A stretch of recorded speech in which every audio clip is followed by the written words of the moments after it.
করি, মৃত যুবতীর সঙ্গে জিনা না করতে পারি, এর চাইতেও জঘন্য একটা পাপের কথা বলি। মুসলমান রাগ হবে নাকি? রাগ করবেন নাকি?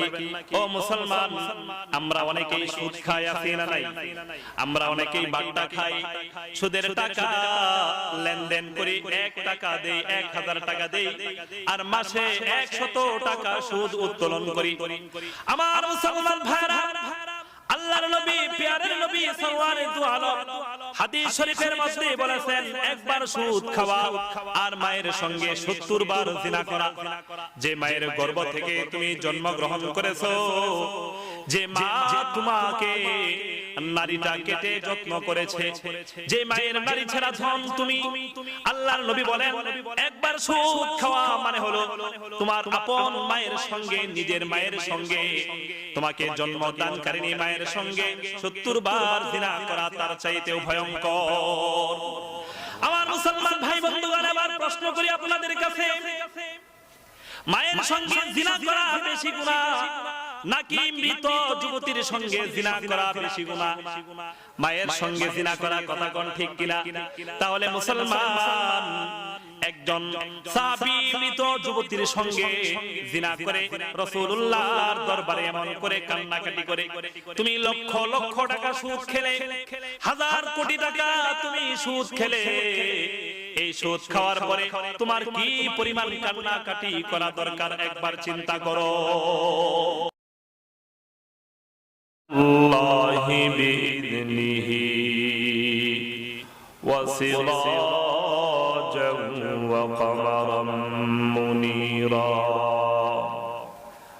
আম্মা বা'দ, ফাআউযু বিল্লাহি মিনাশ শাইতানির রাজীম। বিসমিল্লাহির রাহমানির রাহিম। ইয়া আইয়ুহাল্লাযীনা আমানু তুবু ইলাল্লাহি তাওবাতান নাসুহা।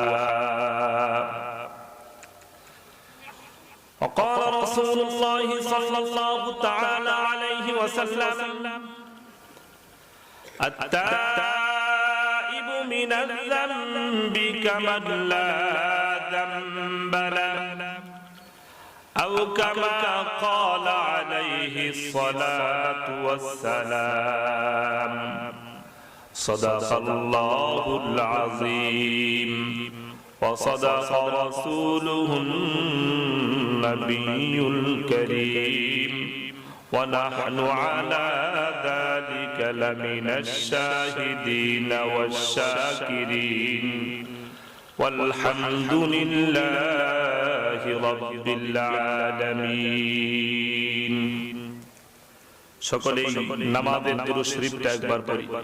আল্লাহুম্মা সাল্লি আলা মুহাম্মাদিন ওয়া আলা আলি মুহাম্মাদ, কামা সাল্লাইতা আলা ইব্রাহিম ওয়া আলা আলি ইব্রাহিম, ইন্নাকা হামিদুম মাজিদ। اللهم بارك على محمد وعلى آل محمد كما باركت على إبراهيم وعلى آل إبراهيم إنك حميد مجيد. সকলেই আমার সাথে পড়েন, বালাগাল উলা বিকামালিহি كشفت الدجى بجماله، حسنت جميع خصاله، صلوا عليه وآله. مولا میرا، مولا میرا، آقا میرا، رحمت کا نبی ہے، सरकार मदीना है ओ माहे अरबी है बलगल उला जुरे बिकमालिही कशफत दुजा बिजमालिही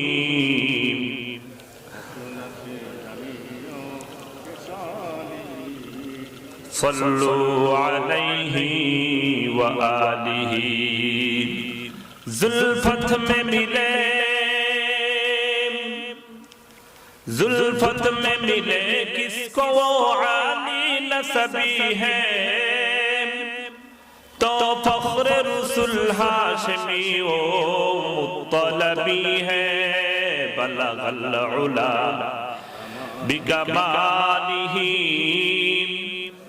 कशफत दुजा बिजमालिही हसनत जमीउ खिसालिही सल्लु अलैहि व आलिहि सल्लिमू या कौम बाल सल्लु अला सदरिल अमीन मुस्तफा मा जाअ इल्ला रहमतन लिल आलमीन। मुहतरम मुकर्रम हाज़िरीन बिरादरान इस्लाम, ফুলবাড়িয়া কেন্দ্রীয় গুরুস্থান জামে মসজিদ সংলগ্ন নুরানি হাফিজি মাদ্রাসা কর্তৃক আয়োজিত পদ্মকারী আজিমুস শান ওয়াজ মাহফিলের মুহতারাম মুকাররম সভাপতি, দেশের বিভিন্ন প্রান্ত থেকে আগত মুআজ্জাজ মুকাররম উলামায়ে কেরাম, আমার সম্মুখপানে সমবেত দিন দরুদি ইসলাম দরুদি ঈমানদার মুমিন মুত্তাকি বাবাজিরা, যুবক ভাইরা, অত্র এলাকার পর্দানিশীন আমার মা ও বোনেরা, আল্লাহ পাক রব্বুল আলামিনের আলী শানে দরবারে লাখো কোটি শুকর যে আল্লাহ পাক রব্বুল আলামিন আপনাকে আমাকে দুনিয়ার শত সহস্র ঝামেলা থেকে ফারিগ করে এলাকার লাখো মুসলমানের মধ্যে বাছাই করে এই মুসলিমেও হাতে গোনা কিছু মানুষকে কুরআন ও হাদিসের নিসবতে উলামায়ে কেরামের সুহবতে আজকের এই মাহফিলে শামিয়ানার নিচে সমবেত হওয়ার তৌফিক দান করেছেন। এজন্য সকলেই অন্তরের অন্তঃস্থল থেকে, হৃদয়ের গভীর থেকে অত্যন্ত ভালোবাসা, আবেগ, শ্রদ্ধা, মুহাব্বত নিয়ে উঁচু আওয়াজে সকলেই কালিমাতুশ শুকর পড়ি আলহামদুলিল্লাহ। মুহতারাম মুকাররম হাজিরিন, আপনাদেরকে দেখে দিলটা খুশ লাগতেছে, বহুত আনন্দ হচ্ছে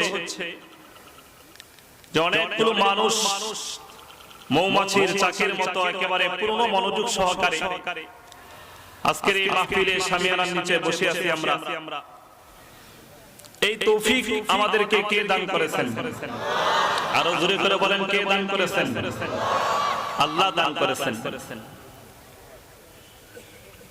কিন্তু এই দিলের আনন্দের সঙ্গে সঙ্গে একটা ভয়ও লাগে। আল্লাহ পাক কালামে পাকের মধ্যে ইরশাদ করেছেন, খাউফান ওয়া তামা, ভয় এবং আশা, এই দুই জিনিস নিয়ে ইবাদত সহ দুনিয়ার যে কোনো কাজ করতে হবে, নেক কাজ। খুব বেশি আশান্বিত হওয়া যাবে না, আবার ভয়ে নিরাশাগ্রস্ত হওয়া যাবে না। দুইটার মাঝামাঝি পজিশনে থাকতে হবে। তো আপনাদের এই সুন্দর সুন্দর সবাই জমে বসে আছেন দেখে ভালো লাগছে, একটু ভয়ও করতেছে। ভয়ের ব্যাপারটা হলো এই, বাঙালি মুসলমান তো একটু হুজুগ সবার ভিতরে আছে না নাই, একটু আবেগ সবার ভিতরে। এক বক্তা বলেন, বাঙালি মুসলমান, বাঙালি শ্রোতা এরা হলো ভেড়ার পারের মতো। কিসের মতো? রাগ হইতেছেন? বুঝাবো কেমনে ভেড়ার পারের মতো। ওই যে এক রাজা তার উজিরকে জিজ্ঞেস করছে, উজির বাহাদুর, আমার রাষ্ট্র কেমন চলতেছে? তো রাজা তো দিলের ভিতরে খুব অনেক বড় আশা যে আজকে উজির আমার প্রশংসা করবে, গুণ কীর্তন করবে, তারপরে বলবে বাদশা নামদার, আপনি না হলে এত সুন্দর রাষ্ট্র কি চলে? তো এইভাবে না বলে উজির ডাক দিয়ে কয়, বাদশা নামদার, রাষ্ট্র খুব ভালো চলতেছে মগর, আর রাষ্ট্র ভেড়ার পালের মতো চলতেছে। তো আমার ভাই, একজন বাদশা যিনি প্রশংসা আশা করেছিলেন, তিনি যখন শুনলেন তার রাষ্ট্র ভেড়ার পালের মতো চলতেছে, অনেক খুশি হয়েছেন। সবাই বলেন খুশি হয়েছেন, অনেক রাগ করছেন। তো রাগের এক পর্যায়ে বলেন, হে উজির বাহাদুর, এই যে তুমি বললে আমার রাষ্ট্র ভেড়ার পালের মতো চলতেছে, তুমি জানো এই কথার কারণে তোমার কি পানিশমেন্ট হতে পারে, শাস্তি হতে পারে? উজির কয়, বাদশা নামদার, জানি। আমার সর্বোচ্চ পানিশমেন্ট, সর্বোচ্চ শাস্তি হবে আপনি আমাকে ফাঁসির কাস্টে ঝুলাবেন, ফাঁসির দণ্ড দিবেন। কিন্তু বাদশা নামদার, এই দণ্ড তখন দিবেন যখন আমি আমার কথাটাকে প্রমাণ করতে না পারবো। বাদশা কয়, হ্যাঁ, কথা যদি প্রমাণ করতে পারো তাহলে প্রমোশন, আর প্রমাণ না করতে পারলে গর্দান আলাদা হবে। তাই প্রমাণের জন্য কি করতে হবে? উজির কয়, বাদশা নামদার, আমাকে 2000 টাকা দিবেন, 2 সপ্তাহ ছুটি দিবেন। কত টাকা? অনেক আগের কথা, 2000 টাকা মানে অনেক টাকা। তো বাদশা উজিরকে অর্থ মন্ত্রণালয় থেকে 2000 টাকা দিয়েছে, আর নিজে প্রশাসন মন্ত্রণালয় থেকে তার জন্য 2 সপ্তাহ ছুটির ব্যবস্থা করেছে। এবার 2 সপ্তাহ ছুটি নিয়ে উজির 2000 টাকা নিয়ে সরাসরি চলে গেছে স্বর্ণকারের দোকানে। কোথায়? আপনারা রাগ হইতেছেন, একটু মাঠটা তৈরি করতেছি। অল্প যতটুকু সময় পাই মন প্রাণ দিয়ে কথা বলার চেষ্টা করব। সকলের নিয়ত থাকবে আমল করা। কি নিয়ত থাকবে ভাই? আমল করা। তার আগে একটু আপনাদেরকে প্রস্তুত করি। তো উজির কয়, ঠিক আছে, যাও। বাদশা ওই ছুটি দিয়ে দিলেন। এবার উজির এই 2000 টাকা নিয়ে আগে বাড়িতে গেছে না, আগে চলে গেছে কোথায়? স্বর্ণকারের দোকানে। তো ওখানে যে স্বর্ণকারকে জিজ্ঞেস করে, এই স্বর্ণকার, আমার স্বর্ণের এক জোড়া জুতা লাগবে। কি লাগবে? স্বর্ণের জুতা লাগবে এক জোড়া। কত টাকা মজুরি? কত টাকা ইন টোটাল খরচ হবে বলো? তাই স্বর্ণকার কয়, উজির বাহাদুর, স্বর্ণের জুতা তো এবং ভেজাল মুক্ত স্বর্ণ আপনাকে দিতে হবে। তো সেজন্য পুরা খরচ পড়বে 2000 টাকা। কত টাকা? 2000 টাকা। উজির কয়, ঠিক আছে, 2000 টাকা এই যে নাও। তাই ডেলিভারি কবে হবে? বাদশা উজির বাহাদুর, ডেলিভারি হবে এই বৃহস্পতিবারের পরের বৃহস্পতিবারে, পাক্কা 2 সপ্তাহ। তো উজির কয়, ঠিক আছে, 2 সপ্তাহ পরে ডেলিভারি দিবা। চমৎকার, আমার দরকার শুক্রবারে, বৃহস্পতিবারে তোমার কাছ থেকে আমি নিয়ে যাব। তো 2 সপ্তাহ পরে এই স্বর্ণের জুতা উজির স্বর্ণকারের দোকান থেকে আনছে। একটা পকেটে ঢুকাইছে, আর একটা বাড়িতে ওয়ার্ড্রবের ভিতরে যত্ন করে রেখে দিয়েছে। তো শুক্রবারের দিন জুমার আযান হয়েছে। তো আমরা দেখবেন আমাদের দেশে এরকম হয় যে মুসল্লি সব একসাথে গিয়া খতিব সাহেবের বয়ান শুনে। এরকম কিছু আগে ঢুকে, কিছু পরে ঢুকে, এমন কি কিছু মুসল্লি এমনও আছে যারা আপনার ইমাম সাহেব খুতবা নিয়ে দাঁড়াইছেন, তো উনি মসজিদে প্রবেশ করতেন, আছে না নাই? তো সর্বশেষ যে মুসল্লি, উনি মসজিদের সামনে দিয়া উজির চক্কর লাগাইতেছে যে সবার শেষে আমাকে ঢুকতে হবে। তো সর্বশেষ মুসল্লি ইমাম সাহেব খুতবা নিয়ে দাঁড়ানোর পরে মুসল্লি প্রবেশ করেছে। উনি সবার শেষে দুয়ারও অপেক্ষা করে না, দুয়া রেখে আগেই মসজিদ থেকে বের হয়ে যায়। এরকম আছে না নাই? তো উজির তাকায় দেখে মুসল্লি একটা মসজিদ থেকে বের হইবার জন্য উঠে গেছে, উজিরও পিছন উঠছে। তো মুসল্লি যেটা বের হইছে ওটা হঠাৎ করে মসজিদের দরজায় এসে দেখে যে এরকম সূর্যের কিরণ পরে আলো পরে চকচক চকচক করতেছে, স্বর্ণের জুতা। তো এটা চিৎকার দিছে, এই মসজিদের সামনে স্বর্ণের জুতা। উজির পিছন থেকে কয়, চুপ, কি মনে করেছিস এই মসজিদে শুধু মানুষ নামাজ পড়ে, ফেরেশতা নামাজ পড়ে না? এটা ফেরেশতার জুতা। তো এর সঙ্গে সঙ্গে কয় যে এই জুতা ধুইয়া যে পানি খাবে তার জটিল কঠিন নতুন পুরাতন সমস্ত রোগের চিকিৎসা হয়ে যাবে। কে বলতেছে? কথা কন না কা ভাই, কে বলতেছে? উজির বলতেছে। তো এই কথা শুনে ওই মসজিদের মুসল্লি সবাই এই জুতা ধুইছে আর পানি খাইছে। মুহূর্তের ভিতরে এই সংবাদ আশপাশের এলাকায় ছড়াইছে। তো সবাই আয়েশা আশপাশের মুসল্লিরা ওই জুতা ধোয়া পানি খাইছে। এইভাবে 2-3 দিন গেছে, সারা দেশের সমস্ত মানুষ আয়েশা এই ফেরেশতার স্বর্ণের জুতা ধোয়া পানি খাইছে। আর সবাই একটা পরিতৃপ্তি, মনে হয় আমার ওই পুরাতন রূপটা ভালো হয়ে গেছে। তো চামচা একটা গিয়া ওই বাদশা নামদারের কাছে সংবাদ দিছে, বাদশা নামদার অনেকদিন যাবত জানি আপনার পেটে একটা পুরাতন আমশয় আছে, কত দেশি বিদেশি বৈদ্য কবিরাজ চিকিৎসা হাকিমি কত কিছু করলেন, আপনার এই পুরাতন আমশয় তো ভালো হয় না। তো বাদশা নামদার ওই আমাদের দেশের জাতীয় মসজিদের সামনে একটা ফেরেশতার জুতা পাওয়া গেছে, স্বর্ণের জুতা। এই জুতা ধুইয়া পানি খাইতেছে আর সারা দেশের মানুষ সবাই সুস্থ হয়ে গেছে। বাদশা নামদার, আপনি কি একটা চান্স নিয়ে দেখবেন নাকি? বাচ্চা কই, বলিস কি? আসলেই তুই সত্যি কথা বলেছিস। এই পেটের পীড়ার ঔষধ কত খাইলাম সেই যৌবন কাল থেকে এখন মৃত্যুর দুয়ারে, এখন পর্যন্ত শুধু ঔষধ সেবন করতেছি, এই পেটের পীড়া তো আর সারে না।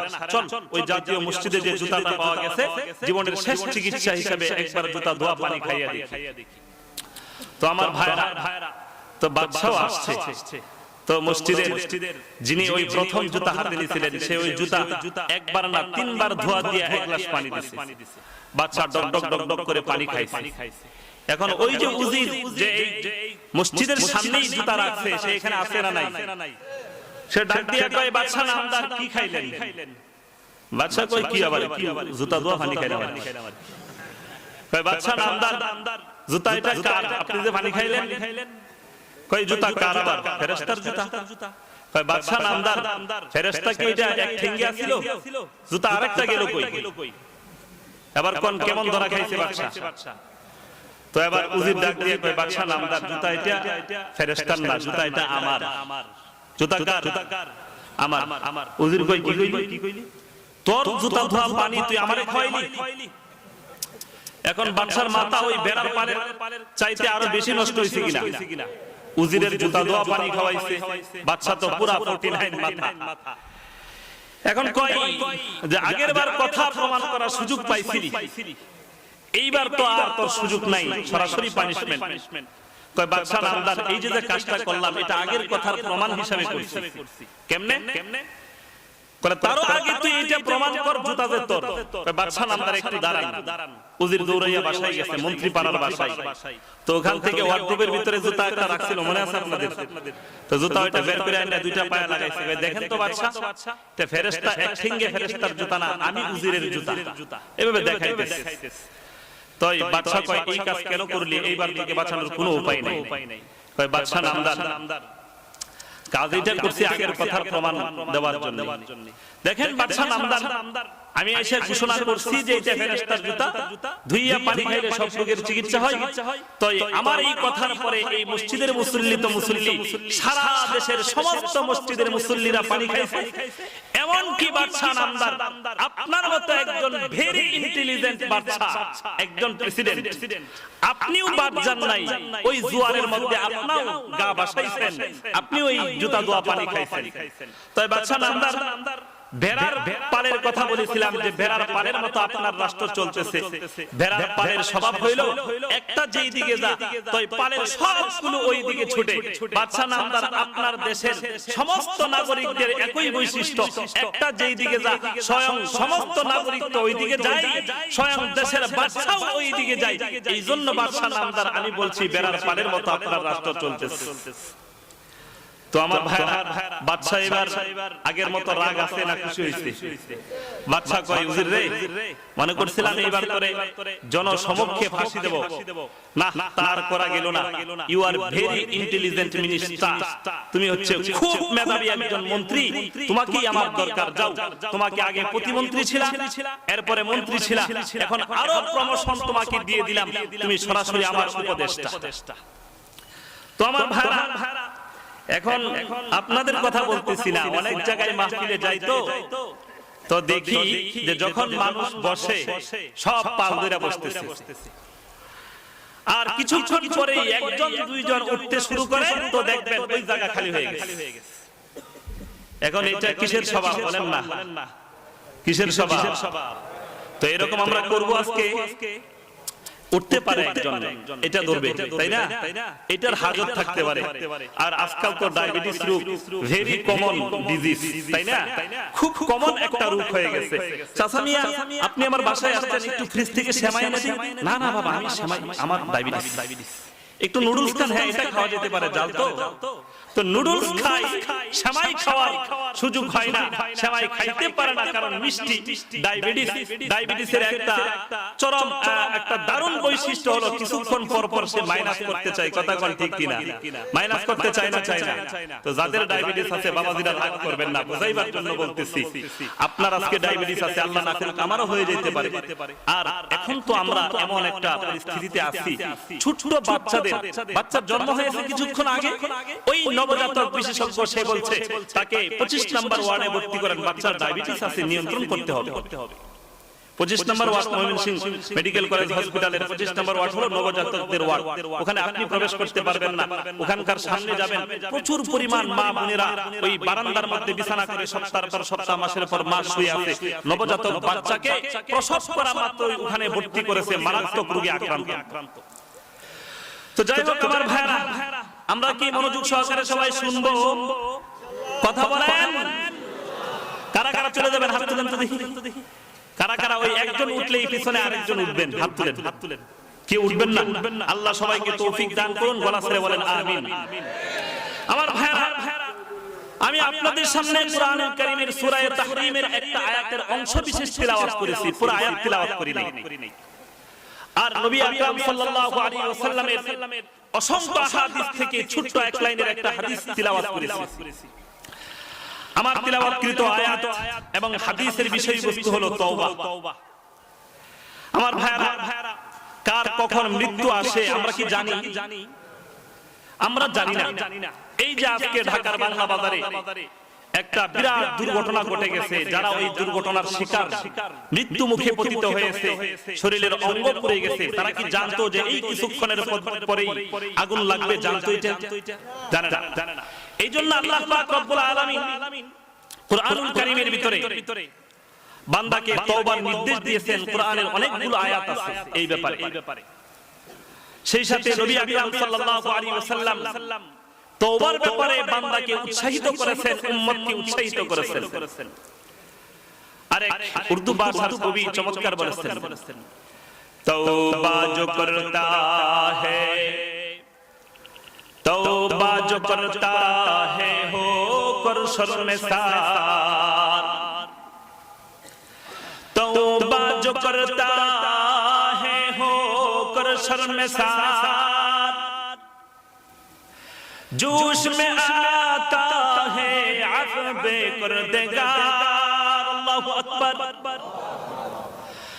तौबा जो करता है होकर शर्मसार, जोश में आता है अफ़वे करदेगार।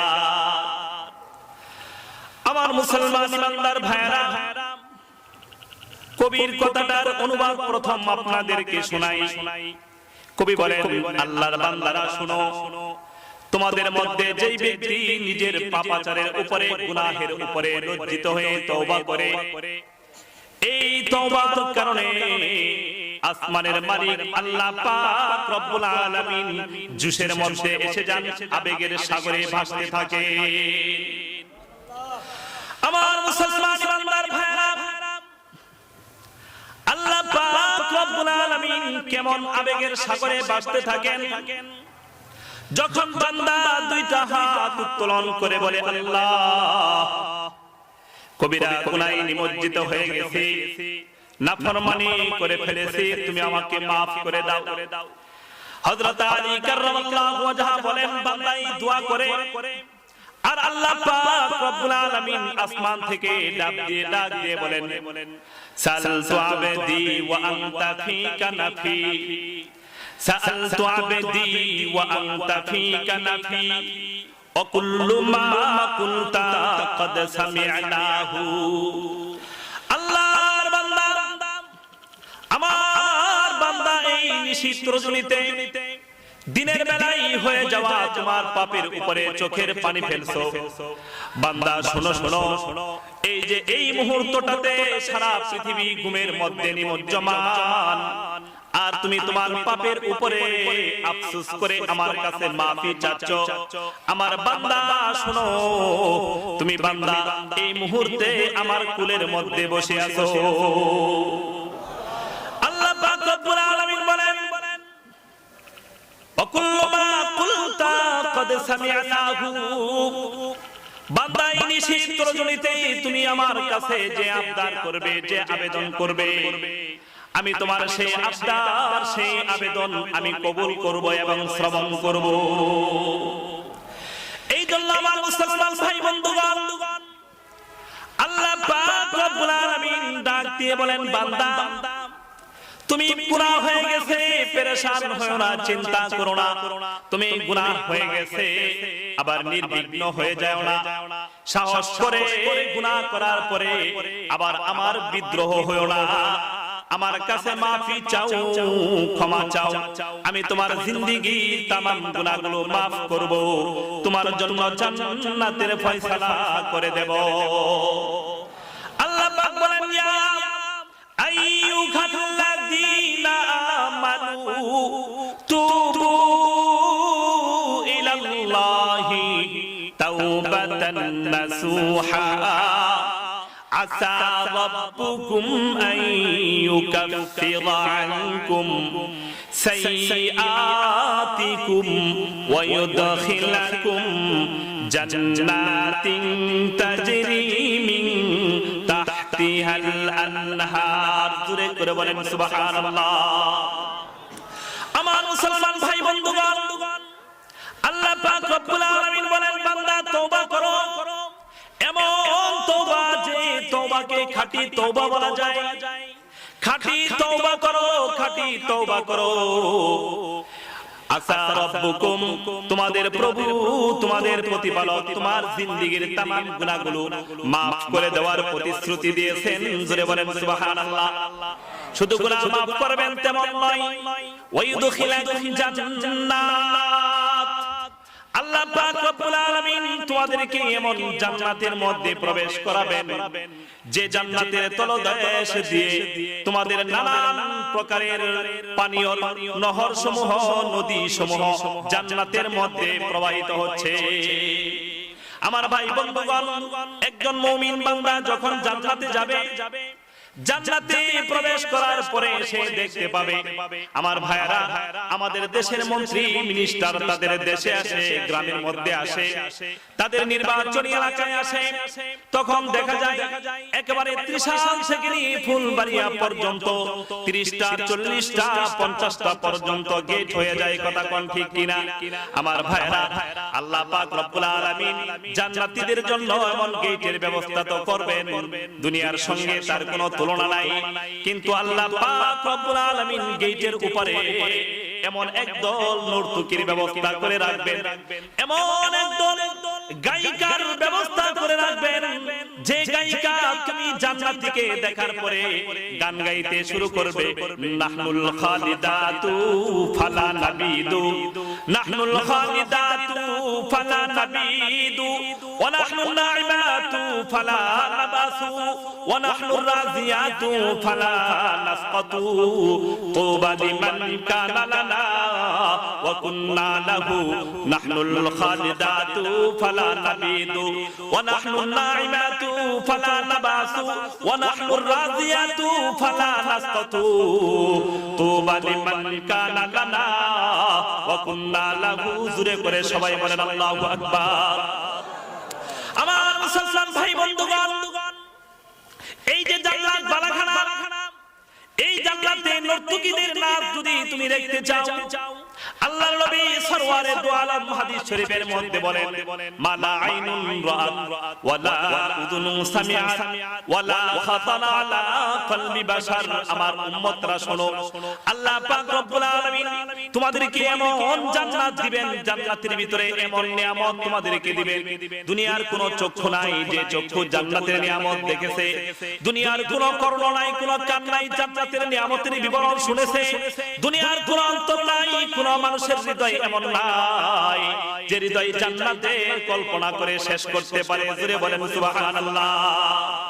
আমার মুসলমান ভাইরা, এই জন্য সেই জান্নাতে যদি যাবার চাও, সেই জান্নাত যদি খোদার কাছ থেকে লাভ করতে চাও, তাহলে তোমাকে দুনিয়ার মধ্যে গুনাহ তো হবেই, গুনার পরে তওবা করে করে তোমাকে মৃত্যুর দিকে এগোতে হবে। যদি তওবা নিয়ে মৃত্যুর দিকে যেতে পারো, তাহলে রব্বুল আলামিন তোমাকে সেই জান্নাত দিবেন। আর যদি তওবা না করতে পারো, এমনি গুনাহ নিয়ে মারা যাও, তাহলে জাহান্নামের শাস্তি ভোগ করতে হবে। কথা কোন ঠিক কিনা আমার ভাইরা? এই জন্য আল্লাহ পাক রব্বুল আলামিন কুরআনুল কারীমের অনেকগুলো আয়াতের ভিতরে বান্দাকে বলেন, তুবু, তোমরা তওবা করো, তওবা করো। তওবা করতে হবে।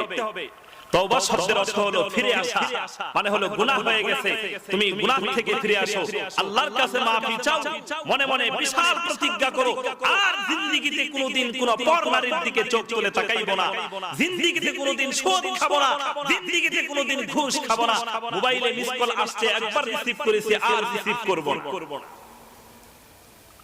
আমার ভাই বন্ধুগণ, এই যে তওবা, আমি যে আয়াত তিলাওয়াত করেছি, এই আয়াতের মধ্যে আল্লাহ বলেন তওবায়ে নাসুহ করো। তাফসীরে বাজহারের ভিতরে আল্লামা সানাউল্লাহ পানিপতি রাহমাতুল্লাহ আলাইহি হযরত আলী রাদিয়াল্লাহু তাআলা আনহুর একটা বক্তব্য নকল করেছেন। হযরত আলী বলেন যে খাঁটি তওবা, তওবায়ে নাসুহ, এর জন্য 6টা বিষয় দরকার। কয়টা বিষয় দরকার? সবাই বলেন না, কয়টা বিষয় দরকার? 6টা বিষয়। এক নম্বরের বিষয় হলো তোমাকে দিলে দিলে গুনাহের উপর আফসোস করতে হবে। আমার এই গুনাহটা হয়ে গেল, এই যে একটা আফসোস, এই আফসোস করতে হবে। আর 2 নম্বরের বিষয় হলো গুনাহর জন্য আল্লাহ পাক রব্বুল আলামিনের কাছে রোনাজারি করতে হবে। 3 নম্বরের বিষয় হলো গুনাহটা সঙ্গে সঙ্গে ছেড়ে দিতে হবে। 4 নম্বরের বিষয় হলো যদি কোনো বান্দার হক তুমি নষ্ট করে থাকো, কারো টাকা পয়সা, তাহলে ওই বান্দার টাকা পয়সাকে দিতে হবে। 5 নম্বরের শর্ত হলো যদি তোমার জিহ্বার দ্বারা কাউকে কষ্ট দিয়ে থাকো, তার কাছে মাফ চাইতে হবে। আর 6 নম্বরের বিষয় হলো ওই গুনাহের বিপরীত যে নেক আমল আছে, ওই নেক আমলটা তোমাকে করতে হবে। একজন রাস্তার ধারে দাঁড়িয়ে থাকে যুবক, দাঁড়ায় দাঁড়ায় পর নারী দেখে, এরকম যুবক আছে না নাই? ঘরে বিবাহিত হালাল স্ত্রী আছে, তারপরও অনেক সময় রাস্তার ধারে দাঁড়ায় দাঁড়ায় অনেক মেয়ে লোকের দিকে তাকায় থাকে, এরকম লোক আছে না নাই? তো এর বিপরীত আমল হইল, আগে রাস্তার ধারের মেয়ে দেখতা, এখন আর এটা দেখা যাবে না, এখন নিজের বিবির দিকে তাকায় থাকতে হবে। এখন অনেকে বলবে, হুজুর আমার বিবি যে কালা, বলবে না? আমার ভাইরা, এটা আরেক আলোচনা। আল্লাহ পাক রব্বুল আলামিন বলেছেন, ওয়ালা তুআশিরুহুন্না বিল মারুফ। আল্লাহ পাক বলেন, তোমরা তোমাদের বিবিদের সঙ্গে নেক আচরণ করো, সৎ আচরণ করো। কারণ প্রত্যেকটা বিবি ঘরের ভিতরে আল্লাহর ওলি। সুবহানাল্লাহ বলেন। কেমনে আল্লাহর ওলি? একটা কথা বলি, এটা হলো হাদিস শরীফের মধ্যে আসছে, রাসূল আকরাম সাল্লাল্লাহু আলাইহি ওয়াসাল্লাম ইরশাদ করেছেন, একজন বিবি যে সন্তান প্রসব করেছে, এখন সন্তানকে বুকের দুধ খাওয়ায়, লালন পালন করে, রাত্রি বেলায় সন্তান পেশাব করে দেয়, রাত্রি জাগরণ করে সন্তানের খেদমত করে না? কারণ যখন পেশাব করে দেয়, আমার মা বোনেরা রাত্রি জাগরণ করে সন্তানের নিচের কাঁথা থেকে, নিচের কাঁথাটা, পেশাবের কাঁথাটা সরিয়ে ফেলে না? যদি না সরাই, সন্তানের পেশাবে সন্তানের সর্দি লাগবে, কাশি হবে, সন্তান ঘুমোতে পারে না।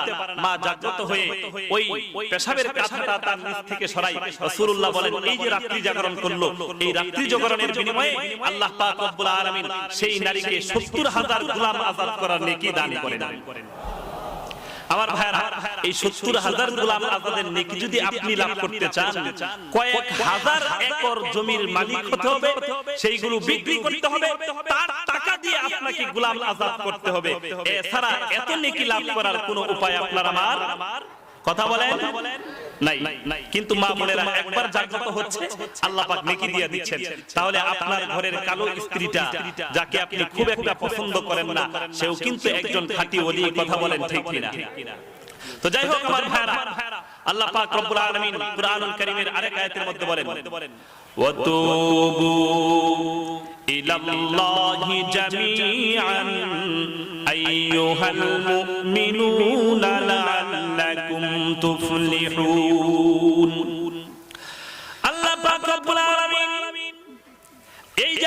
আপনাদের সামনে মাত্র একটা আয়াতের শেষাংশ তেলাওয়াত করলাম। এর ভিতরেও আল্লাহ পাক বলেন, ও আমার মুমিন মুসলমান বান্দারা, তোমরা সকলেই সমস্ত গুনাহ নাফরমানি অন্যায় পাপাচার থেকে তওবা করো, নিশ্চয়ই তোমরা এই তওবার দ্বারা সফল কাম হয়ে যাবে। আমার মুসলমান ভাইরা, কেমন সফল কাম? আল্লাহর নবীর এক সাহাবী একদিন রাস্তার ধারে বসে কান্নাকাটি করছে, চোখের পানি ফেলছে, জারজার হয়ে কান্নাকাটি করছে। এমন ভঙ্গিমায় কান্নাকাটি করছে যে কান্নাকাটি দেখলে আরেকজন মুমিনের কান্না আসে। ওই রাস্তায় হঠাৎ করে নবীজির সাহাবী, সবচেয়ে গরম সাহাবী, রাগের সাহাবী হযরত ওমর ইবনুল খাত্তাব ওই সাহাবীর সামনে দিয়ে আসে। ডাক দিয়ে জিজ্ঞেস করে, আমার ভাই, তুমি এমন করে কেন কান্নাকাটি করছো? সে নিজের কান্নাকাটির কারণ ওমরের কাছে বলে না, বরং এমন ভঙ্গিমায় কাঁদে, তার কান্না দেখে শক্ত হৃদয়ের সাহাবী ওমরও কান্নাকাটি শুরু করছে। অনেকক্ষণ দুইজনে মিলে কান্নাকাটি করেছে। পরিশেষে ওমর কই, শোনো, কান্নাকাটি করে তুমি কাহিল, আমার শরীরটাও দুর্বল, এবার তো বলো তুমি এইভাবে বিলাপ করে কেন কান্নাকাটি করছো?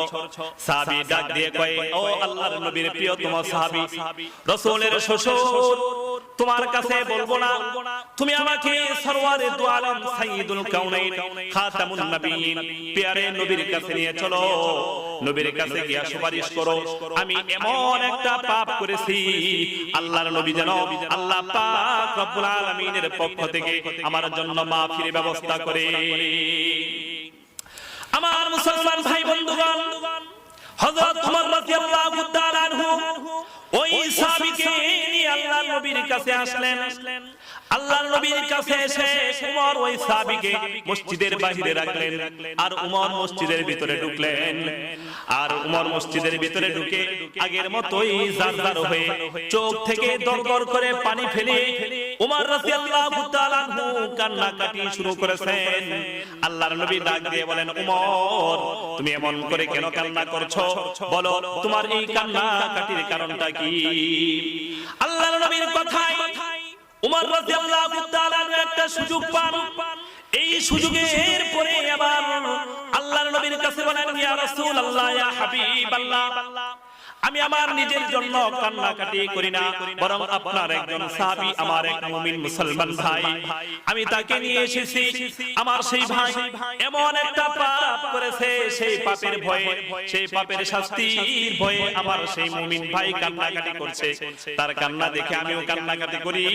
আল্লাহর নবী গো, ওই ভাইয়ের আবদার হলো আপনি যেন রব্বে কারীমের কাছে তার মাফির জন্য দোয়া করেন। আল্লাহর নবী বলেন, ওমর যাও, আমার সেই সাহাবী যে পাপ করেছে, যাকে তুমি এই মুহূর্তে মসজিদের বাইরে বসাইছো, যাও তাকে আমার সামনে নিয়ে আসো, আমি তার বিবরণ শুনবো, তারপরে আল্লাহর কাছে উপযুক্ত মনে করলে দোয়া করব। ওমর রাদিয়াল্লাহু তাআলা আনহু সাহাবীকে ডাকলেন। সাহাবী ওমরের চাইতেও বেশি ভঙ্গিমায় কান্নাকাটি করে। আমার মুসলমান ভাইরা, এমন ভঙ্গিমায় কান্নাকাটি করে আল্লাহর নবী সরওয়ারে দু আলমের চোখ অশ্রু সিক্ত হয়ে যায়। আল্লাহর নবীও কেঁদে ফেলবেন, এমন একটা অবস্থা। সরওয়ারে দু আলম বলেন, আমার সাহাবীরে, কান্নাকাটি করিস না, করিস না, বল বল, তুই এমন কি পাপ করেছিস যে পাপের জন্য তুই সুপারিশ নিয়ে আমার কাছে এসেছিস? আল্লাহর নবীর সাহাবী ডাক দিয়ে কয়, ইয়া রাসূলুল্লাহ, ইয়া হাবিবাল্লাহ, আমি মারাত্মক ধরনের ভয়ঙ্কর রকমের একটা পাপ করেছি। ওগো আল্লাহর নবী, আপনার কাছে সেই পাপের বিবরণ দিব, আমার অন্তরাত্মা কেঁপে যায়। কোন ভাষায় আমি সেই পাপের বিবরণ দিব?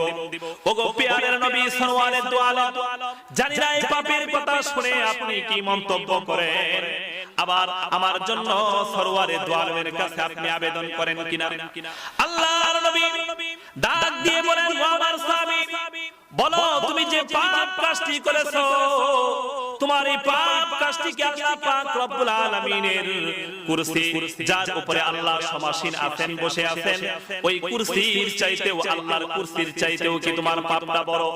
সাহাবী ডাক দিয়ে কয়, হ্যাঁ ইয়া রাসূলুল্লাহ, আমি যে পাপ কাজটি করেছি আমার পাপটা ওই আল্লাহ পাক রব্বুল আলামিনের কুরসির চাইতেও বড়।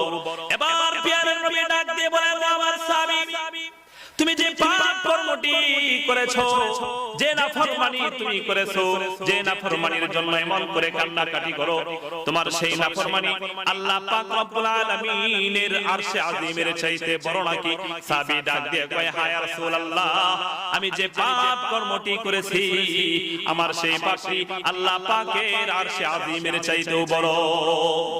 আমার মুসলমান ভাইরা, আল্লাহ পাক রব্বুল আলামিন রাসূল করিম সাল্লাল্লাহু আলাইহি ওয়াসাল্লাম বলেন, শোনো, আল্লাহর দুইটা গুণবাচক নাম আছে। আল্লাহর একটা গুণবাচক নাম হলো আল্লাহর রহমান, আর একটা গুণবাচক নাম হলো আল্লাহর রহিম। আল্লাহ পাক রব্বুল আলামিনের ঘোষণা হচ্ছে, হাম তো সায়েল বকরম হে, হাম তো সায়েল বকরম হে, কোই সায়েল হি নিহি, রাহ দেখলায়ে কাছে রাহরো মঞ্জিল হি। আমার সাহাবী, আল্লাহ পাক রব্বুল আলামিনের আরো ঘোষণা হচ্ছে, ইদা খালা ফি যালামি মুবতাহিলা, ইদা খালা ফি যালামি মুবতাহিলা, আজাবাহুল্লাহু সুম্মা দাআহু, আজাবাহুল্লাহু সুম্মা নাব্বাহু।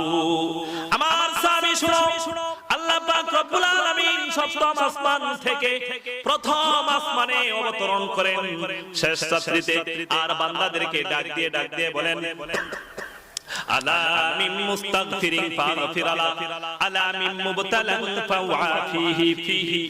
আল্লাহর নবী বলেন, আমার সাহাবী শুনো, আল্লাহ পাক প্রথম আসমানে এসে ডাক দিয়ে বলেন, আমার গুনাহগার বান্দারা রে, তোদের কি ক্ষমার প্রয়োজন আছে? আমি আল্লাহ তোদেরকে maaf করে দেব। সাহাবী শুনো, তোমার গুনাহ যত বড়ই হোক না কেন, তোমার পাপটা যত বড়ই হোক না কেন, আল্লাহ পাক রব্বুল আলামিনের রহমত তোমার পাপের চাইতে অনেক বড়। জোরে বলেন সুবহানাল্লাহ। আমার মুসলমান ভাই বন্ধুগণ, এবার সাহাবী কয়, আল্লাহর নবী, তাহলে আমি যে জঘন্য মারাত্মক ভয়ঙ্কর পাপটা করেছি সেই পাপের বিবরণ দেই। আল্লাহর নবী বলেন, হ্যাঁ বলো। সাহাবী ডাক দিয়ে কয়, আল্লাহর নবী গো শুনুন, আমি বিগত কয়েক বছর যাবত একটা পেশা অবলম্বন করি। এই পেশাটা হলো, আমি যখন কোন নতুন মুর্দাকে দাফন করা হয়, কবরস্থ করা হয়, আমি ওই নতুন কবরে নিশীথ রাত্রে যাই, আর সেখান থেকে কবরটা খনন করে ওই নতুন মৃত যাকে কবরের মধ্যে দাফন করা হয়েছে তার উপর থেকে তাকে উলঙ্গ করে তার নতুন কাফনের কাপড়টা আমি নিয়ে আসি আর বাজারে বিক্রি করি। আল্লাহর নবী সরওয়ারে দু আলম কয়েক বছর যাবত আমি আমার এই পেশায় নিমজ্জিত আছি। আল্লাহর নবী গো, আমার ভিতরে এই কাজের ব্যাপারে আর কোনো ভয় নাই। এই কাজটা আমার কাছে অস্বাভাবিক আর মনে হয় না, আমার কাছে স্বাভাবিক মনে হয়, অতি স্বাভাবিক মনে হয়। আর যখন কোন নতুন লাশকে কবরে দাফন করা হয়, তখন আমি নির্বিঘ্ন চিত্রে নির্ভয়ে আমি কবরে গমন করি আর তার লাশ থেকে নতুন কাফনের কাপড়টা এনে বাজারে বিক্রি করে আমার রুটি রুজির ব্যবস্থা করি। আল্লাহর নবী সরওয়ারে দু আলম ইসলাম গ্রহণ করার পূর্বে আমি এই পেশা অবলম্বন করতাম। ইসলাম গ্রহণ করার পরও আমার এই পেশায় আছে। ওগো আল্লাহর নবী, আপনার দিন কবুল করেছি, আশা করি আল্লাহ পেশা থেকে ফিরাবেন। কিন্তু সরওয়ারে দু আলম, এই পেশা অবলম্বন করা এটা আমার বড় পাপ নয়, এর চাইতে বড় জঘন্য মারাত্মক পাপ হলো, আল্লাহর নবী গো, এই যে গেল রাত্রে আমার পার্শ্ববর্তী এলাকায় একজন সুন্দরী যুবতীর কবর হয়েছে। একটা সুন্দরী যুবতী আকস্মিক ইন্তেকাল করেছে, মারা গেছে, তাকে কবরস্থ করা হয়েছে। তার কবর থেকে কাফনটা কুরাইবার জন্য চুরি করবার জন্য আমি কবরে গেছি আল্লাহর নবী গো সেই কাফনের কাপড়টা আমি তার শরীর থেকে খুলেছি কাফনের কাপড় বাস করেছি এবার কবর থেকে লাফ দিয়ে উঠব কিন্তু নবী গো আমার ভিতরের নফসে আম্মারা আর আল্লাহ পাক রব্বুল আলামিনের শয়তান ইবলিস পালিত কুত্তা এই দুই জিনিসের তাড়নার মধ্যে আমি পড়ে গেলাম আমার মুসলমান ভাই বন্ধুগণ আমরা যে অন্যায় করি পাপাচার করি যত গুনাহ করি নাফরমানি করি দুই জিনিসের প্রবঞ্চনায় পড়ে করি কয় জিনিসের সবাই কথা বলেন কয় জিনিসের দুই জিনিসের প্রবঞ্চনায় তাড়নায় পড়ে একটা হলো নফসে আম্মারা আর একটা হলো মিস্টার ইবলিস এইজন্য আমার ভাইরা পৃথিবী বিখ্যাত আল্লাহর ওলি আল্লামা ফরিদউদ্দিন আত্তার রাহমাতুল্লাহি আলাইহি সারা দুনিয়ার সমস্ত মানুষকে মুনাজাত শিখাইছেন নফস শাইতান যাক্কারি মা রাহমান নফস শাইতান যাক্কারি মা রাহমান রহমত বাশাদ শাফাআত খাহিমান আন্দরাদম কাজবুদান জানামবরি আন্দরাদম কাজবুদান জানামবরি আজ জাহা বানুর ঈমানামবরি আল্লামা ফরিদউদ্দিন আত্তার রাহমাতুল্লাহ আলাইহি বলেন আই রব্বি কারীম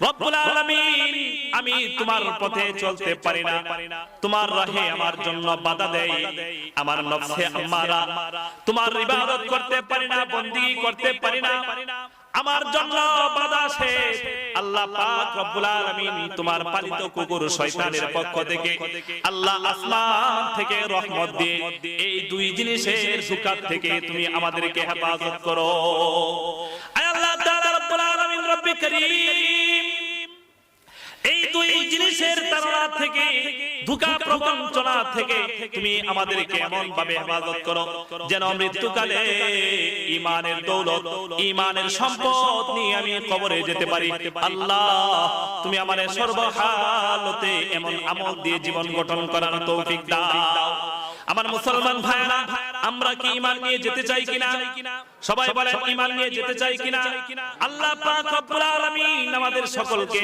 ঈমান নিয়ে কবরে যাওয়ার তৌফিক দান করুন গলা ছেড়ে বলেন আমিন আমার মুসলমান ভাই বন্ধুগণ এবার আল্লাহর নবীর সাহাবী ডাক দিয়ে কয় ইয়া রাসূলুল্লাহ কাপড়টা ভাঁজ করেছি কবরের ধারে রেখেছি কবর থেকে উঠবো তার উপরে বাঁশের চাঙ্গারিটা দিব মাটি বন্ধ করে আমি আমার বাড়ির পথ ধরবো কিন্তু রাসূল গো আমি যখনই লাফ দিয়ে কবরের ধারে উঠবো ঠিক তখনই আমার নফস কয় ওই আল্লাহর বান্দা জীবনে যতবার এই যুবতীকে দেখেছিস তাকে দেখার পরে ভিতরে রূপ জেগেছে আগ্রহ জেগেছে এমন সুন্দরী এই তল্লাটে আর একটাও ছিল না আল্লাহর বান্দা এইটা তোমার একটা লাকি চান্স বিরাট বড় একটা গোল্ডেন সুযোগ তোমার তুমি এই মুহূর্তে তুমি তোমার অতীত মনের কামনা মনোবাসনা এই মৃত যুবতীর থেকে পূরণ করে নাও ও আল্লাহর বান্দারে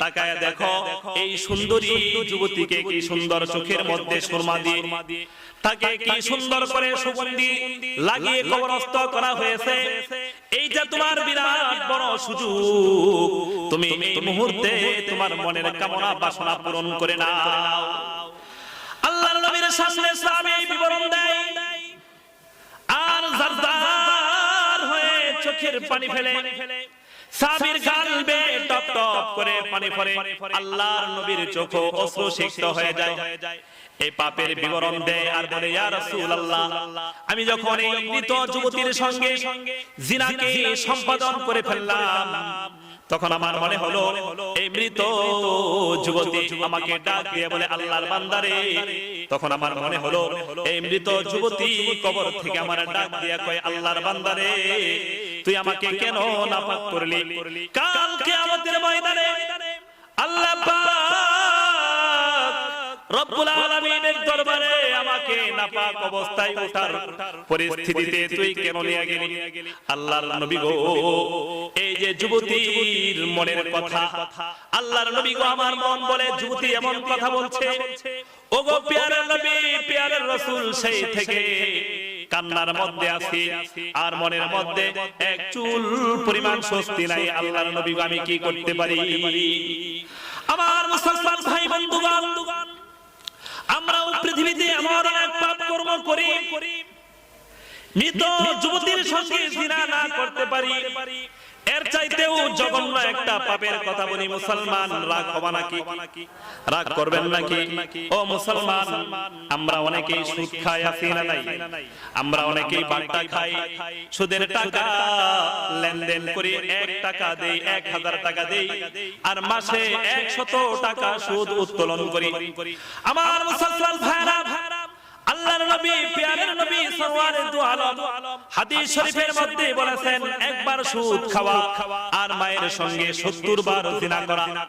যে মায়ের গর্ভ থেকে তুমি জন্মগ্রহণ করেছো, যে মা তোমাকে নারীটা কেটে যত্ন করেছে, যে মায়ের নারী ছেড়া ধন তুমি, আল্লাহর নবী বলেন একবার সুদ খাওয়া মানে হলো তোমার আপন মায়ের সঙ্গে, নিজের মায়ের সঙ্গে, তোমাকে জন্মদানকারিণী মায়ের সঙ্গে 70 বার জিনা করা তার চাইতেও ভয়ঙ্কর। আমার মুসলমান ভাই বন্ধুগণ, আবার প্রশ্ন করি আপনাদের কাছে, মায়ের সঙ্গে জিনা করা বেশি গুনাহ নাকি মৃত যুবতীর সঙ্গে জিনা করা বেশি গুনাহ? মায়ের সঙ্গে জিনা করা কথা কোন ঠিক কিনা? তাহলে মুসলমান, একজন সাহাবী মৃত যুবতীর সঙ্গে জিনা করে রাসূলুল্লাহর দরবারে এমন করে কান্নাকাটি করে, তুমি লক্ষ লক্ষ টাকা সুদ খেলে, হাজার কোটি টাকা তুমি সুদ খেলে, এই সুদ খাওয়ার পরে তোমার কি পরিমাণ কান্নাকাটি করা দরকার একবার চিন্তা করো। আমার মুসলমান ভাই বন্ধুগণ, বাবাজিরা রাগ হবেন না। আল্লাহ পাক রব্বুল আলামিন কালামুল্লাহ শরীফের সূরা বাকারার মধ্যে বলে দিয়েছেন, আহাল্লাল্লাহুল বাইআ ওয়া হারামার রিবা। আল্লাহ পাক রব্বুল আলামিন ব্যবসাকে হালাল করেছেন আর সুদকে হারাম করেছেন। আল্লাহর কথাটাই আমি ছোট মানুষ আমার জবান দিয়ে বের করলাম। আল্লাহর বান্দারে, তুমি যদি রাগ করো তাহলে আল্লাহর কথার প্রতি রাগ করলে একজন মুমিন মুসলমান হিসাবে এটা তোমার আদৌ উচিত নয়। আমার মুসলমান ইমানদার ভাইরা, আল্লাহর নবী সরওয়ারে দু আলম হাদিস শরীফের মধ্যে বলেছেন, হযরত আলী রাদিয়াল্লাহু তাআলা আনহুকে আল্লাহর নবী ডাক দিয়ে বলেছেন, ইয়া আলী লা তুতবি'in নাযরাতাল উলা ফা ইন্না লাকাল উলা ওয়া লাইসাত লাকাল আখিরা। আল্লাহর নবী বলেন, আলী শুনো, তুমি পর নারীর দিকে তাকাইবা না। তুমি ঘর থেকে বেরিয়েছো, রাস্তায় সামনের দিকে তাকাইছো, হঠাৎ করে তোমার দৃষ্টি একটা নারীর চেহারার উপরে পড়ে গেছে। আল্লাহর নবী বলেন, এই যে তোমার দৃষ্টি হঠাৎ করে পড়লো, এই দৃষ্টিটাকে আল্লাহ পাক রব্বুল আলামিন maaf করবেন, কিন্তু এরপরে যদি তুমি আবার ইচ্ছাকৃতভাবে তাকাও তাহলে কিন্তু আর তোমাকে আল্লাহ maaf করবেন না। আমার মুসলমান ইমানদার ভাইরা, অনেকেই ব্যাখ্যা করে একবার তাকানো জায়েজ আছে। কি ব্যাখ্যা করে? একবার তাকানো জায়েজ আছে। ও আল্লাহর বান্দারে, কোথায় পাইছে এই কথা একবার তাকানো জায়েজ আছে? আল্লাহর নবী বলেছেন, হঠাৎ করে দৃষ্টি পড়ে গেছে, তাহলে এইটা ফিরাইয়া নিবা, এরপরে নতুন করে আর তাকাইবা না। আমার মুসলমান ভাই বন্ধুগণ, যাই হোক, আল্লাহর নবী সরওয়ারে দু আলম সাহাবীর এই বিবরণ শুনে কান্নাকাটি করলেন, চোখের পানি ফেললেন। এবার আল্লাহর নবী বলে ফেললেন, সাহাবীরে, তুমি তো একটা জঘন্য মারাত্মক গুনাহ করে ফেলেছো। এমন গুনাহর বিবরণ আমি আইয়ামে জাহিলিয়াতের মধ্যেও শুনি না। আমার মুসলমান ইমানদার ভাইরা, এবার সাহাবী আরব বেশি ভয় পেয়ে গেছে, কারণ স্বয়ং সরওয়ারে দু আলম রাহমাতুল লিল আলামিন, যার কাছে আসলাম গুনার মাফির জন্য দোয়া করতে, যার কাছে আসলাম আল্লাহর কাছে সুপারিশ করার জন্য, সেই প্যারের নবী তার জবানের দ্বারা বলে, আমার সাহাবীরে, তুমি তো বড় মারাত্মক জঘন্য গুনাহ করে ফেলেছো। এই কথা শুনে আল্লাহর নবীর কাছ থেকে সাহাবী চলে গেলেন। এবার সাহাবী মদিনার একটা পাহাড়ের মধ্যে আশ্রয় নিলেন। 40 দিন পর্যন্ত একটানা নামাজ পড়লেন, সিজদায় থাকলেন, রুকু করলেন, আর দারজার হয়ে দরদর করে চোখের পানি ফেলে আল্লাহর কাছে কাঁদলেন। 40 দিন যাওয়ার পরে আল্লাহর নবীর কাছে আল্লাহ পাক রব্বুল আলামিন একজন ফেরেশতা জিবরাইল আলাইহিস সালামকে পাঠিয়ে দিলেন। জিবরাইল এসে আল্লাহর নবীকে প্রশ্ন করে, ওগো আল্লাহর নবী, প্যারের নবী, আপনাকে এবং সারা দুনিয়ার সমস্ত মাখলুকাত, আপনার সমস্ত উম্মত, তাদেরকে কে সৃষ্টি করেছে? আল্লাহর নবী বলেন, কেন ভাই জিবরিল, আমি সহ সারা দুনিয়ার সমস্ত মাখলুক তো আল্লাহ পাক রব্বুল আলামিন সৃষ্টি করেছে। এবার জিবরাইল আলাইহিস সালাম দ্বিতীয়বার প্রশ্ন করলেন, ইয়া রাসূলুল্লাহ, ইয়া হাবিবাল্লাহ, আপনি সহ সারা দুনিয়ার সমস্ত মাখলুকাত, আপনার সমস্ত উম্মতি, তাদের আহার বিহার খানা দানা, তাদের রিজিকের ব্যবস্থা কে করেন? আল্লাহর নবী বলেন, আল্লাহ করেন। তৃতীয় প্রশ্ন করেন, তাহলে আল্লাহ পাক রব্বুল আলামিন আপনার উম্মতদের থেকে কেউ যদি গুনাহ করেন, তাকে ভালোবেসে সে যদি কান্নাকাটি করে, আল্লাহ মাফ করে দেন। আল্লাহর নবী বলেন, হযরত জিবরিল আলাইহিস সালাম বলেন, ইয়া রাসূলুল্লাহ, ইয়া হাবিবাল্লাহ, আপনার সেই সাহাবী যে 40 দিন আগে আপনার সামনে বসে আশ্চর্য গুনাহের বিবরণ দিয়েছে, চোখের পানি ফেলেছে, আল্লাহর নবী গো, সেই সাহাবীকে রব্বুল আলামিন আসমানের মালিক maaf করে দিয়েছে। সুবহানাল্লাহর আওয়াজ এত আস্তে হইলে আমরা maaf পায়াম, জোরে বলেন সুবহানাল্লাহ। আমার ভাইরা, এই জন্য কবি বলেছেন, নাদারম হিচে গুনাহ তো শায়রা, নাদারম হিচে গুনাহ তো শায়রা, বুজলা তাকনাতু মির রাহমাতিল্লাহ, তওবা চুবা সাদে পেশিমা আমুদান,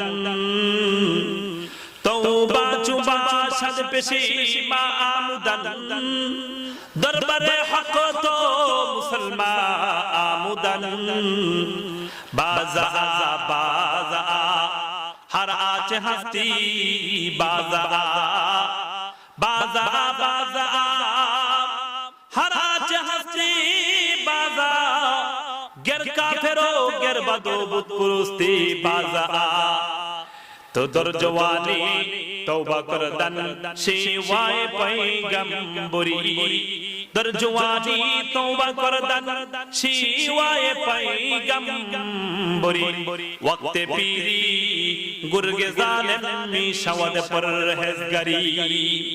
আমার মুসলমান ভাই বন্ধুগণ, কবি বলেন, তওবা যে ব্যক্তির সামনে থাকে, ওই ব্যক্তি খাঁটি মুমিন মুসলমান হতে পারে। কারণ একজন মুমিন মুসলমান, তার ভিতরে দিল আছে না নাই? তার ভিতরে আত্মা আছে না নাই? তার ভিতরে মন আছে, তারও চাহিদা আছে। মুসলমান হলে তার ভিতরে মন আছে, ওই মুসলমান তার মনটাও কিন্তু চাই দুনিয়ার একটু মজা লই, একটু টিভি দেখি, সিনেমা দেখি, ঘুষ খেয়ে এক রাত্রিতে অনেক সম্পত্তির মালিক হয়ে যায়, লক্ষ টাকা ব্যাংকে ফেলিয়ে রেখেছি, ওই টাকাটা উত্তোলন করে সুদের কারবারে প্রয়োগ করে বড়লোক হয়ে যায়। আল্লাহ পাকের বান্দা বলেন, শোনো, মুসলমানের মনও এমন চাই, মুসলমান গুনাহ হয়ে যায়। এই গুনাহ করার পরে মুসলমান যদি তওবা করে, খাঁটি দিলে তওবা করে, তাহলে এই তওবার কারণে সে একদম খাঁটি মুমিন মুসলমান হয়ে কবরে যেতে পারে। আল্লাহর বান্দা, আল্লাহর ওলি বলেন, শোনো, তওবা করবে যৌবন কাল থেকে। যৌবন কাল যখন তোমার শরীরে শক্তি আছে, সামর্থ্য আছে, 10 জন মানুষকে ঘুষি দিয়ে কাবু করার শক্তি আছে, যখন তুমি দুর্বল হয়ে বিছানায় শয্যাশায়ী হও নাই, যখন তুমি বিছানার মধ্যে পড়ে যাও নাই, তখন তুমি তওবা করবে। কারণ বৃদ্ধকালে একজন জালেম ও পরহেজগার হয়ে যায়, কারণ তার শক্তি নাই। কথা বলেন ঠিক কিনা? এই জন্য আমার মুসলমান ভাই বন্ধুগণ, তওবা করতে হবে। গুনাহ হয়ে যায়, সঙ্গে সঙ্গে তওবা করো। গুনাহ হয়ে যায়, তওবা করো, আল্লাহর কাছে মাফ চাও। জীবনে কত গুনাহ হয়েছে, সমস্ত গুনাহ থেকে তওবা করো। আল্লাহ পাকের নির্দেশের উপরে আমল হবে, তোমার ঈমান পুক্ত হবে। মৃত্যুর আগে হাদিসে পাকের ভিতরে রাসূলুল্লাহ বলেন, শোনো, সাকরাতুল মউত শুরু হওয়ার আগে, সাকরাতুল মউত শুরু হওয়ার আগ পর্যন্ত আল্লাহ পাক রব্বুল আলামিন বান্দার তওবা কবুল করে। আমার মুসলমান ভাই বন্ধুগণ, রাসূল আকরাম সাল্লাল্লাহু আলাইহি ওয়াসাল্লাম অষ্টম হিজরিতে মক্কা বিজয় করলেন। আপনাদের খারাপ লাগতেছে? একটু খারাপ মনে হয় লাগতেছে। কিছু মানুষ তো উঠে যাইতেছে না আমার ভাইরা। হ্যাঁ, যাদের কাছে দিনের কথা সুর থাকলে ভাল লাগে, সুর না থাকলে ভাল লাগে না, এরকম কিছু আছে না মানুষ?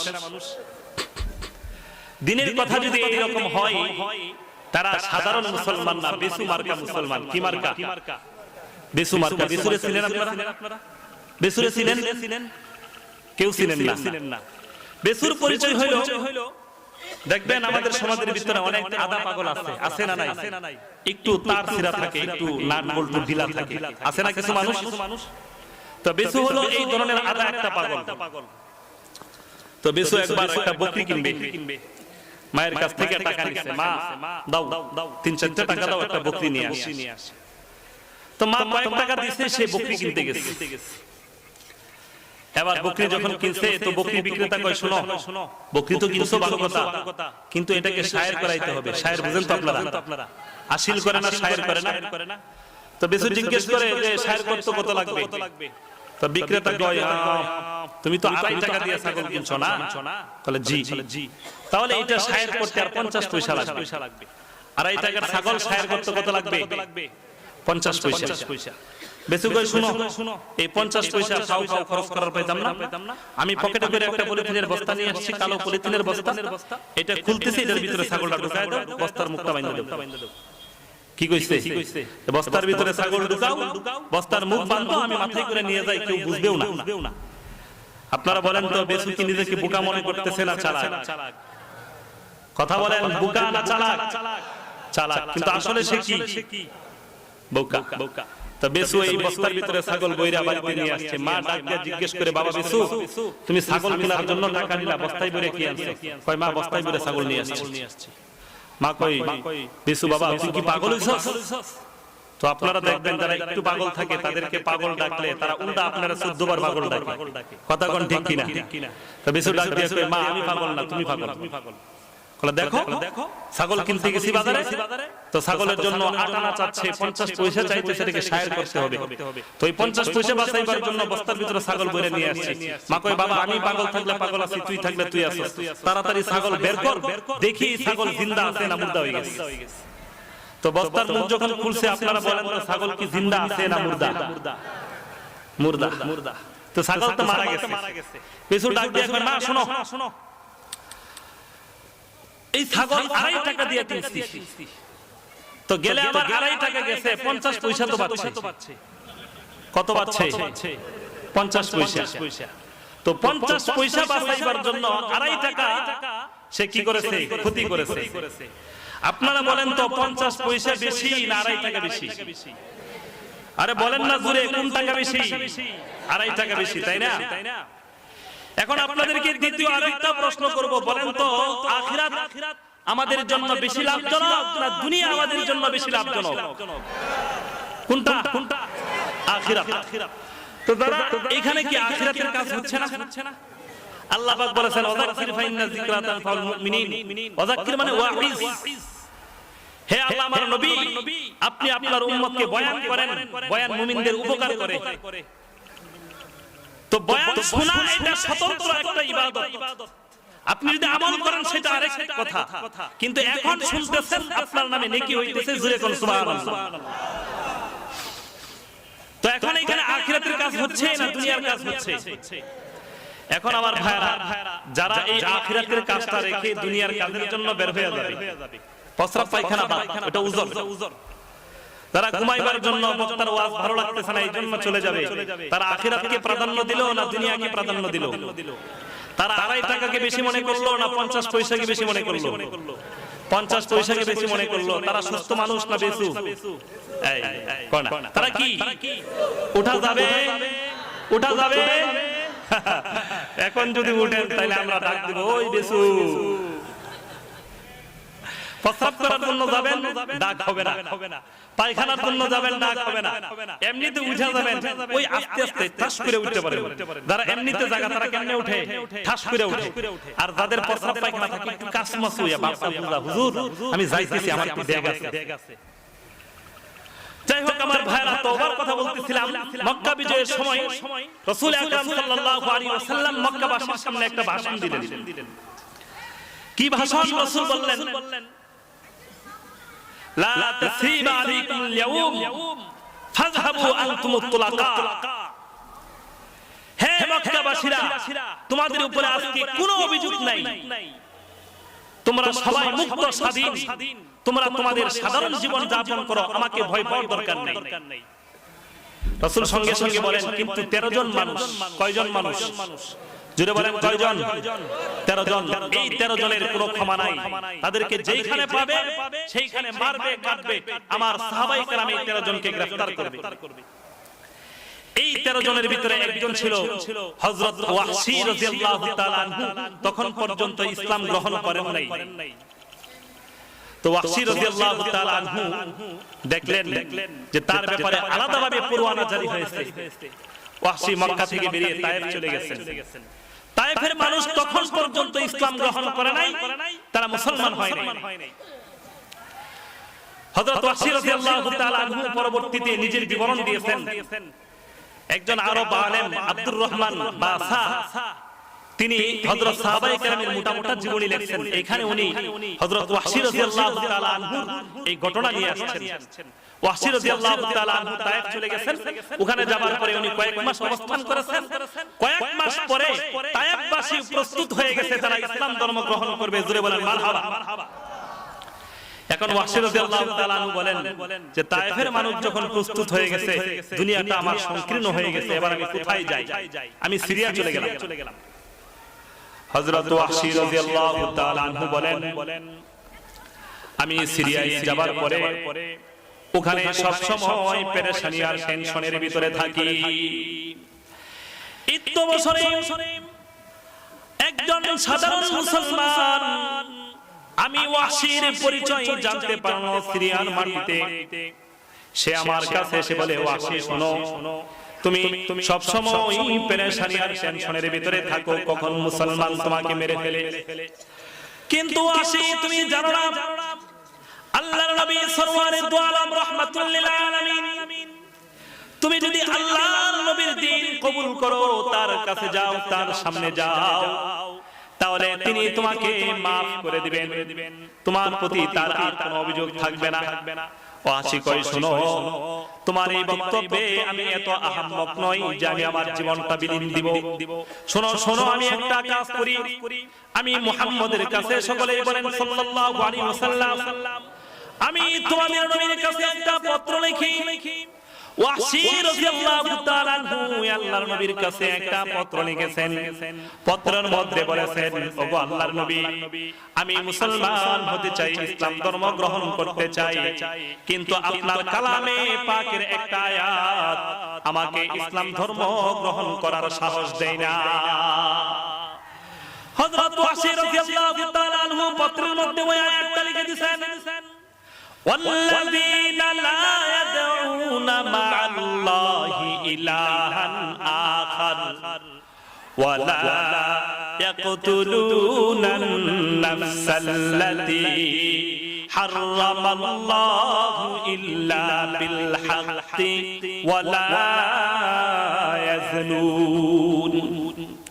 আল্লাহর নবীর কাছে পত্র লিখে ওয়াহশী বলেন, আল্লাহর নবী, এই আয়াতের ভিতরে তিনটা বিষয় উল্লেখ রয়েছে। জুড়ে বলেন কয়টা বিষয়?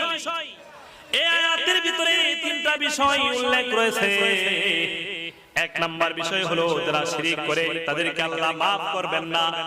দুই নাম্বারের বিষয় হলো যারা কোনো মানুষকে অন্যায়ভাবে হত্যা করে তাদেরকে maaf করবেন না। তিন নাম্বারের বিষয় হলো যারা জিনা করে তাদেরকে আল্লাহ পাক রব্বুল আলামিন maaf করবেন না। নবী গো, এই তিনটা বদ গুণের তিনটাই আমার ভিতরে আছে। আল্লাহর নবী ওয়াহশীর কাছে পত্রের উত্তর লেখেন।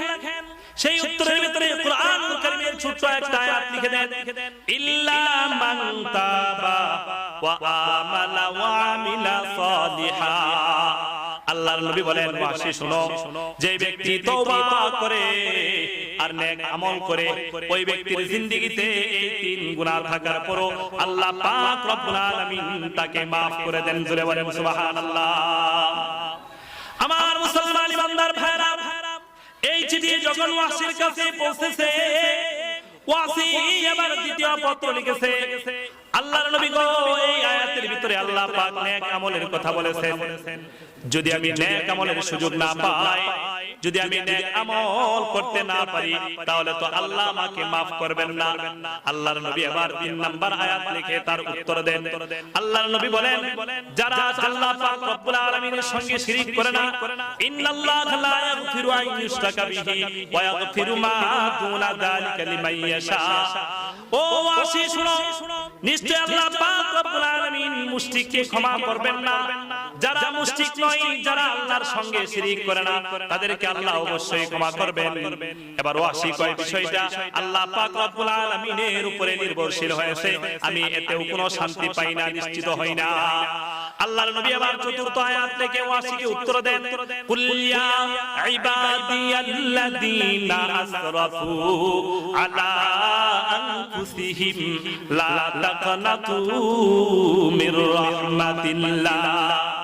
আল্লাহর নবী বলেন, ওয়াসি শুনো, দুনিয়ার যে মানুষগুলো গুনাহ করে, নাফরমানি করে, নিজের উপরে জুলুম করেছে, নিজের উপরে অত্যাচার করেছে, নিজেকে প্রচুর পরিমাণ গুনাহের সাগরের ভিতরে ডুবায় রাখছে, আল্লাহর বান্দারা শুনো, ওই মানুষগুলো যদি আল্লাহ পাক রব্বুল আলামিনের কাছে ক্ষমা চায়, আল্লাহর রহমত থেকে নিরাশ না হয়, তাহলে আল্লাহ পাক তাদেরকে ক্ষমা করবেন। শুনো, এই আয়াতের ভিতরে আল্লাহ বলে দিয়েছেন, লা তাকনাতু মির রাহমাতিল্লাহ, আল্লাহর রহমত থেকে তোমরা মাহরুম হয়ো না, নিরাশ হয়ো না, বঞ্চিত হয়ো না। সুতরাং তোমাকেও আল্লাহ মাফ করবেন, তুমি দিন কবুল করো। আমার মুসলমান ভাইরা, এই পত্র পাওয়ার পরে ওয়াসি পরিতৃপ্ত হয়েছে, শান্তি লাভ করেছে। এবার দিন কবুল করে আল্লাহর নবীর কাছে এসেছে। আল্লাহর নবী ডাক দিয়ে বলেন, ওয়াসি, তুমি জীবনে একটা জঘন্য পাপ করেছিলে, জঘন্য একটা অপরাধ করেছিলে, এই জন্য মক্কা বিজয়ের পরে আমি তোমাকে অপরাধী হিসেবে সাব্যস্ত করেছিলাম। সেই পাপটা হলো তুমি আমার সাহাবী, আমার চাচা, দ্বীনের অনেক বড় খাদেম হযরত হামজা রাদিয়াল্লাহু তাআলা আনহুকে হত্যা করেছিলেন। আমার মুসলমান ভাই বন্ধুগণ, এবার চিন্তা করেন, আর সামনে বাড়বো না। আল্লাহর নবী সরওয়ারে দু আলমের ক্ষমার ঘোষণা, আল্লাহ পাক রব্বুল আলামিনের ক্ষমার ঘোষণা। আল্লাহ পাক রব্বুল আলামিন ওয়াসির মতো ব্যক্তিকে, যে আল্লাহর নবীর চাচা হামজাকে হত্যা করে, যে মক্কা বিজয়ের পরে ক্ষমা পায় না, অপরাধী হিসেবে ঘোষিত হয়, এমন একজন অপরাধী, এমন একজন গুনাহগার নাফরমানকেও আল্লাহ পাক রব্বুল আলামিন maaf করে দেন। তাহলে আমার যুবক ভাইরা, ফেসবুকে একটু চেক করেছো, অন্যায় কথা বলেছো, নাফরমানি করেছো, টিভি দেখেছো, সিনেমা দেখেছো, গুনাহ করেছো, আমাদেরকে আল্লাহ maaf করবেন কিনা জোরে বলো। আল্লাহ পাক রব্বুল আলামিন আমাদেরকেও maaf করবেন। সুতরাং আমার ভাইরা, তওবা এটা একটা স্বতন্ত্র ইবাদত। বান্দা গুনাহ করবে, তওবা করবে, গুনাহ করবে, তওবা করবে। আল্লাহ পাক রব্বুল আলামিনের কাছে তওবা যদি বান্দা শত লক্ষ বার ভেঙে ফেলে, তাহলেও বান্দা বারবার আল্লাহর কাছে তওবা করবে, আল্লাহ পাক রব্বুল আলামিন তাকে maaf করবেন। তো আমার ভাইরা, আমরা কারা কারা তওবা করতে রাজি আছি? সবাই হাত উঠায় দেখাই। আল্লাহ পাক সকলকে কবুল করুন, সবাই জোরে জোরে বলে আমিন। ওয়া আখিরু দাওয়ানা আলহামদুলিল্লাহি রাব্বিল আলামিন। আসসালামু আলাইকুম।